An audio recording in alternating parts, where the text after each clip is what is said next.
ABC Listen. Podcasts, radio, news, music and more. There's a different story to tell, that maybe I'm not a failed manager who was lucky to get this job, but maybe I'm a manager that if you give them time, the story always ends the same. At all my previous clubs, it ends the same with me and a trophy. Ange Postecoglou a day before his final game in charge at Nottingham Forest with a press conference that now looks darkly ironic. A 3-0 loss to Chelsea, sacked in the shadows of full-time, a tenure that lasted just 39 days, the shortest of a permanent manager in Premier League history. It comes just 4 months after he was cut loose by Tottenham. So how did it go so wrong so quickly? And what now for the Australian manager? I'm Patrick Stack. This is ABC Sport Daily. Daniel Garb has covered Premier League, Champions League, World Cups, you name it. A little over a month ago, we actually spoke, Garby, you and I, about the challenging situation Ange Postecoglou had inherited at Nottingham Forest. It turns sour really quickly. The Premier League's ruthless, but to have an owner cut you loose minutes after full time, help us understand the scale of what just happened across the weekend, Garby. Yeah, well, we saw it coming. I don't think we saw it coming quite as quickly as 18 minutes after the 3-0 loss to Chelsea. But when you looked at the face of the owner, Evangelos Marinakis, and saw him leave way before full time. The owner's seat is empty. Ominously empty. You knew what was coming for Ange. All the speculation in the lead up to the game suggested he needed a good result against Chelsea in order to stay on for just a little bit longer. So we had a situation where we talked about a manager and a club being patient. Here is a situation where there is already talk of the man 7 games in being replaced. The frustrating part for Ange fans and Ange is that they actually played quite well, Nottingham Forest. They probably should have been 2-0 up at half-time, and they had chances to at least draw level in the second half, miss some sitters. But defensively, they're weak, and the results are paltry. He said himself, Ange, when he got the job, I don't have time. You say, well, we know you win a trophy in your second season. I won a couple in my first as well. Celtic, I won a double in my first year, so there you go. You're going to win one in your first then? Yeah, well, of course I can, yeah. I mean, I may have to have a second year here, mate. So he did know the landscape, and he got nowhere near to the remit. 8 games without a win, and in the Premier League, they were just falling way off the pace. So we did see this coming. At the same time, though, to do it 5 Premier League games in 39 days after being hired is ridiculous. But with the owner at the helm, who is as temperamental as they come, no one is overly shocked, as crazy a situation as it may be. 39 days. How did it go wrong? Why did it go wrong so quickly? In hindsight, it wasn't the right job to take. I long said Nottingham Forest was the perfect kind of club for Ange. A mid-table club, exciting, ambitious. That was the right way to come back into the Premier League. But the environment there was way off being right. They're coming off their best season in 30 years, or were.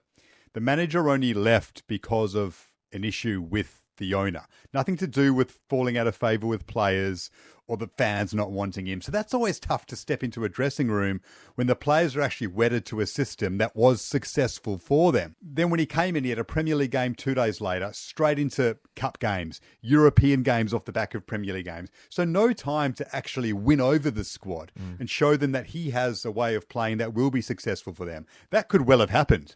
But even he said he was never going to be given the time. In hindsight, the wrong decision to take that job because of all those factors.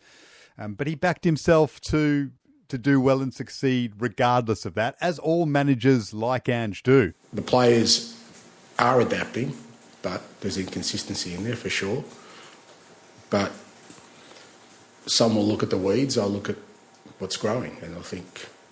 So the flip side of that is that I'm really still excited about the opportunity here. Unfortunately, it went horribly wrong. And to be honest, I'm not sure he endeared himself to the fans either. They were another element to all of this, and that was probably a factor that also counted against him. Yeah, I think that he spoke quite a lot about Tottenham and what he achieved there, and I just wonder whether... To your point, is it a little bit like going on a date with someone who speaks about their ex the entire time? Like it's kind of doesn't exactly endear you. There was a little bit of that. And there was an extremely educated Nottingham Forest fan I listened to yesterday who said, I'm all for Ange. She said, I backed him. I always back the manager. But in every press conference, there was too much of the mention of that trophy at Tottenham, of what happened at Spurs. I always win a trophy in my second season, which was all accurate and fair. I came into the Premier League 2 years ago. I took over Tottenham, Spursy Tottenham. I was told by the chairman at the time, this club has to win a trophy. Has to win a trophy. We finished 5th my first year. And again, I was in meetings and people who are still at that club were in those meetings where I was told winning a trophy is everything for this football club. That's fine. We win a trophy. It's Champions League football, which brings some rewards, the opportunity to bring better players. But all I've heard since I've finished at Tottenham is that we finished 17th last year. Not enough about winning over the Nottingham Forest faithful, the Nottingham Forest culture. It's not like he didn't touch on that. He did. His first press conference, he spoke about Brian Clough and how big of a club it was and the European Cup history and all the rest of it. He did. Yeah, really excited. I mean, it's obviously great to be back in the Premier League, but great to be in charge of a club with such a storied history, who I firmly believe are on their way up, and I think it's a great place for me to be. But I think as time went on and he started getting targeted, there may have been a few moments where he could have gone, listen, I'm not going to talk about what's happened at Spurs. I'm here to focus on Forest. The fans deserve me to speak about them. That kind of line, I think, would have been appreciated by the faithful. So then when that doesn't happen, results go against you, then the supporters pile on you as well. And it becomes a situation that's very hard to turn around. You mentioned Brian Clough. I mean, a legendary Nottingham manager, famously fired at Leeds after, I think it was 44 days. Kind of a dark irony here that Ange has surpassed that mark in a negative sense for Nottingham. In hindsight, as you say, so much looked odd with this fit with Ange Postecoglou, and I saw Ian Wright describe it as a Molotov cocktail situation. And I just wonder how much of this was driven out of a bloody-minded desire to prove people wrong and the ego taking the hit off the back of the Spurs sacking just 4 months ago. I think there was a bit of that in the way in which he did speak. I don't think it's fair to say that that was the motivation for taking the job straight away, because you're not the only one who might have even questioned that. Not that you're saying it, but even raised that question, because all managers will back themselves to succeed. I mean, Alan Shearer was asked on Match of the Day. The host said, surely there'll be managers who'll want to stay away from this job now. And he said, no. The queue will be a mile long. It's a huge football club. There's only 20 jobs available in the Premier League. Everyone wants to come in the Premier League.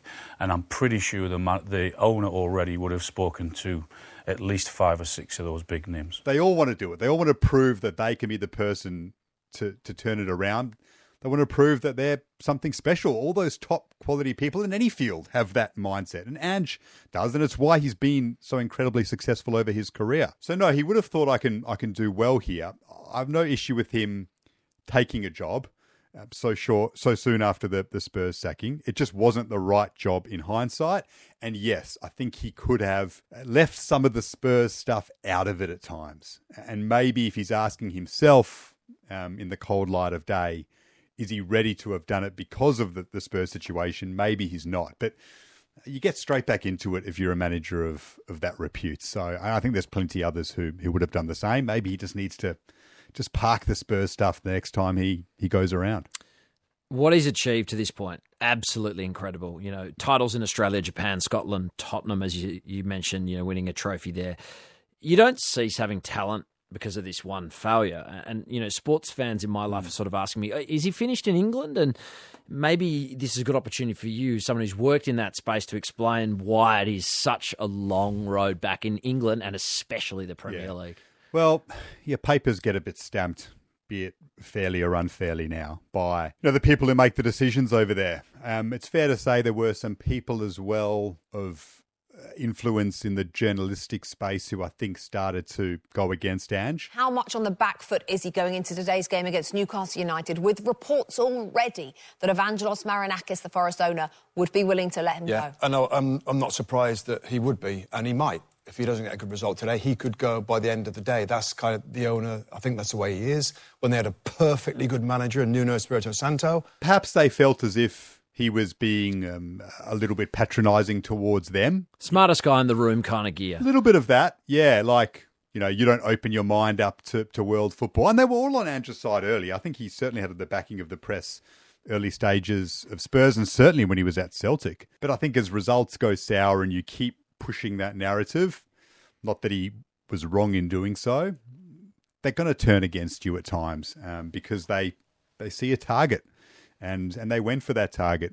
So that's going to be tough for him to overcome.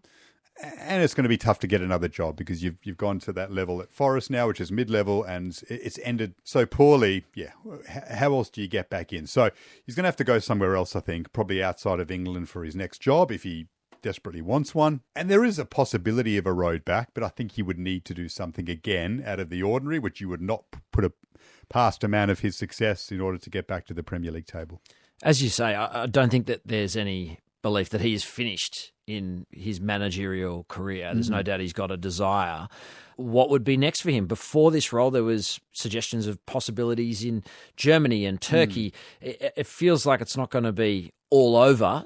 What would be the next sort of ideal scenario for someone like Ange? I think he does need to take a break now. I think he needs to let the dust settle, take a deep breath, observe football, maybe do some punditry, maybe win back some of the knockers through a punditry role. That can help. And then, go somewhere on the continent, maybe an international job, potentially. World Cup just around the corner, I suppose. Yeah, we'd love to see him involved in that space once more. Somewhere down the line, I'd love to see him involved back in Australian football, be it at the Socceroos one day once Popper's done his thing and taken us to incredible places at the World Cup. Who knows, maybe even a Matilda's job one day once Joe Montemuro's done his thing. I'd love to see him involved at that level with Australia once more. I think we all would. It feels like there's a little bit of unfinished business with Australia. Before then, though, I'm sure he'd like to challenge himself in Europe, and he still has cachet there because of the Europa League triumphs. I can see another European job most certainly, and hopefully that can lead to a road back to the top, be it in England or somewhere else. Doesn't have to be in the Premier League. One thing we know for sure, it probably won't be dull. Garby, thanks so much for your time. I appreciate you pulling apart what is a bit of a sad story, but, absolutely enthralling nonetheless. Thanks, mate. Headlines. Oscar Piastri fans have spent a fair bit of time worrying about Lando Norris, but it's Max Verstappen who is looming as the big bad in that story. The Dutchman winning another Grand Prix to rocket into contention for an F1 title. Piastri finished 5th in Texas, while Norris was 2nd. That means the Australian is 14 points clear of Lando, with Verstappen 40 points adrift. There are 5 races remaining, and it's now wide open. Mexico next weekend is going to be huge. The Australian will desperately be seeking a form reversal. He's not expecting the McLaren team to prioritise either driver in an attempt to curb the growing threat of Verstappen. We're still so incredibly tight, and we've both said we wanted an opportunity to try and fight for the championship because we deserve it. So I think it's far too close to start picking one over the other. Australia has cruised past India in a rain-affected men's ODI in Perth. The tourists managed 9 for 136 from their 26 overs, with the Aussies sharing the wickets across 5 bowlers. Mitchell Starc and Josh Hazlewood, they were miserly with the new ball, taking 1 for 22 and 2 for 20, respectively. Mitch Marsh starred with the bat, making 46 from 52 not out. Josh Phillippe made 37 from 29 in support. Head selector George Bailey recently suggested Marsh is still in the frame for selection, so what does the man known as the Bison think about his chances? I got tickets for day 1 and 2.